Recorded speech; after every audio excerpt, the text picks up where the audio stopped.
Merhaba arkadaşlar, Kübra'nın Mutfağı YouTube kanalıma ve mutfağıma hoş geldiniz.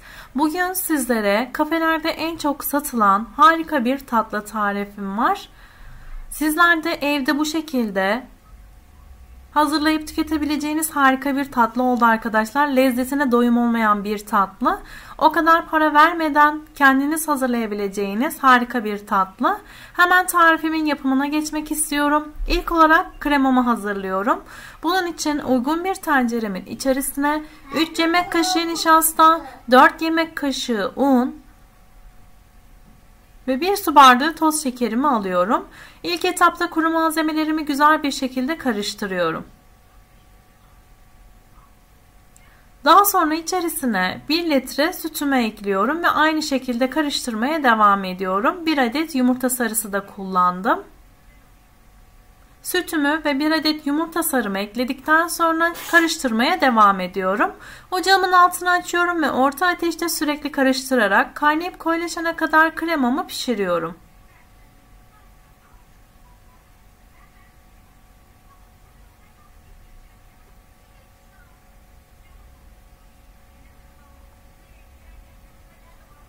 Kaynadıktan sonra altını kısalım ve 1-2 dakika daha kaynatarak bu kıvama gelmesini bekleyelim. Kremamızın kıvamının bu şekilde olması gerekiyor. Lezzeti ve kıvamı gerçekten harika oldu. Soğumaya bırakıyoruz. Üstünü tamamen kapatalım ve soğumaya bırakalım. Buzdolabı poşeti veya streç film ile üzerine değecek şekilde kapatıyoruz ve soğumaya bırakıyoruz. Bu arada ben de krep hamurumu hazırlıyorum. Uygun bir karıştırma kabımın içerisine 3 adet yumurtamı aldım. 1 adet de kremama eklemiş olduğum sarımın akını kullanacağım. Şekerden önce eklemeyi unutmuşum arkadaşlar. 1 çay bardağı da şekerimi ekledim. Bir miktar çırptım ve unutmuş oldum. Yumurta akımı ekliyorum. Yani 3 adet yumurta ve 1 adet de kremamda kullanmış olduğum yumurta sarımın akını ilave ettim. 1 çay bardağı toz şekerimi ekleyip bir miktar çırptıktan sonra yarım su bardağı sıvı yağ ve 2 su bardağı sütümü ekliyorum. Tarifimde kullanmış olduğum su bardağı ölçüm 250 ml. Karıştırmaya devam ediyorum. Daha sonra içerisine 1 paket şekerli vanilin ve unumu ekliyorum. İlk etapta 1 su bardağı unumu ekledim ve çırpmaya devam ettim. Her tarifimde de söylediğim gibi unumu kontrollü ekliyorum. Sizlere de kontrollü eklemenizi tavsiye ederim. Çok koyu bir hamur elde etmeyeceğiz arkadaşlar. Unu kontrollü olarak ekleyelim. Bu tarif için 2 su bardağına yakın un kullandım. Kalan unumu da ekliyorum ve çırpmaya devam ediyorum. Mikseri olmayanlar el çırpıcısı ile de krep hamurunu hazırlayabilirsiniz. Son aşamada krep hamurumun kıvamı bu şekilde. Artık kreplerimi yapmaya geçiyorum. Uygun bir krep tavamı ocağımın üzerine alıyorum ve güzel bir şekilde ısınmasını bekliyorum. 1 çay kaşığına yakın sıvı yağ ile tavamı yağlıyorum. Tek seferlik yağlıyorum. İlk başladığımda yağlıyorum, daha sonra yağlamıyorum. Yapışmaz tavanız varsa sizler de bu şekilde hazırlayabilirsiniz. Tavanızı mutlaka güzel bir şekilde ısıtın arkadaşlar. İyice ısındıktan sonra hazırlamış olduğum krep hamurumdan 1,5 kepçeye yakın bu şekilde döküyorum. Daha sonra tavamı sağa sola hareket ettirerek krep hamurumun her yerine akmasını sağlıyorum.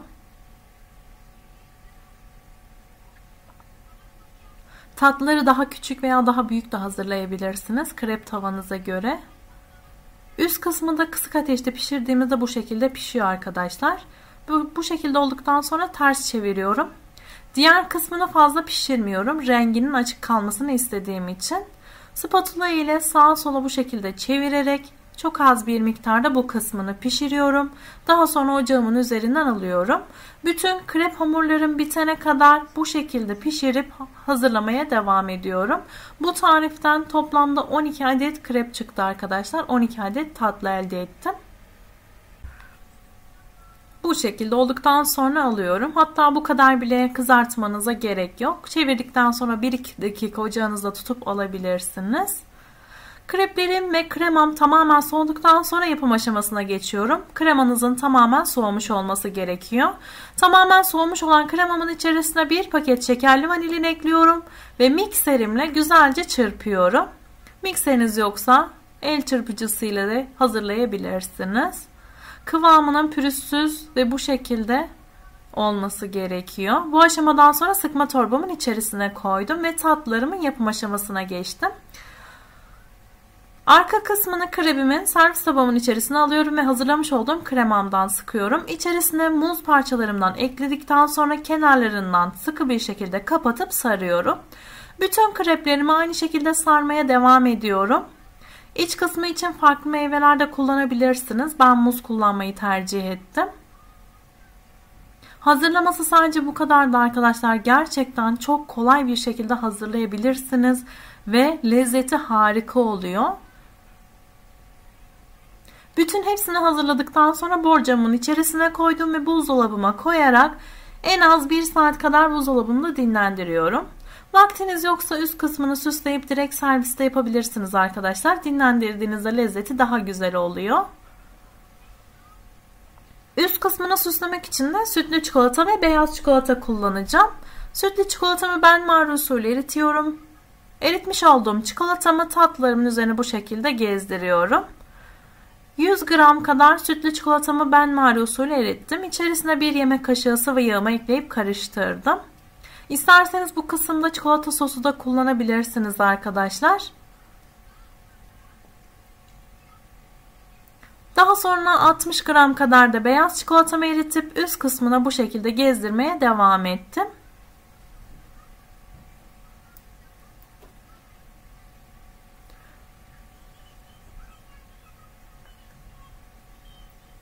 Farklı çikolatalar da kullanabilirsiniz veya sadece sütlü çikolata ya da sadece beyaz çikolata da kullanabilirsiniz. Son olarak üst kısımlarını Antep fıstığımdan serpiyorum ve süsleme işlemini de tamamlamış oluyorum. Bu aşama tamamen sizlere kalmış. Süslemek için farklı malzemeler de kullanabilirsiniz. Direkt serviste yapabilirsiniz. Fındık parçaları, bisküvi kırıntıları veya farklı malzemeler de olabilir. Birlikte tadım testi yaparak kıvamına da bakalım. Görüntüsüyle zaten harika oldu arkadaşlar. Lezzeti de bir o kadar muhteşemdi. Dışarıda o kadar para vermeden evde kendiniz hazırlayabileceğiniz harika bir tatlı ve herkesin kolay bir şekilde hazırlayabileceğini düşündüğüm bir tatlı. Videomda tarifi detaylı bir şekilde sizlerle paylaştım. Sizler de videomu bütün püf noktalarını dinleyerek bu şekilde güzel tatlılar elde edebilirsiniz. Tam tutan bir tariftir. Gönül rahatlığıyla deneyebilirsiniz. Şimdiden yapıp deneyecek olan herkese afiyet olsun.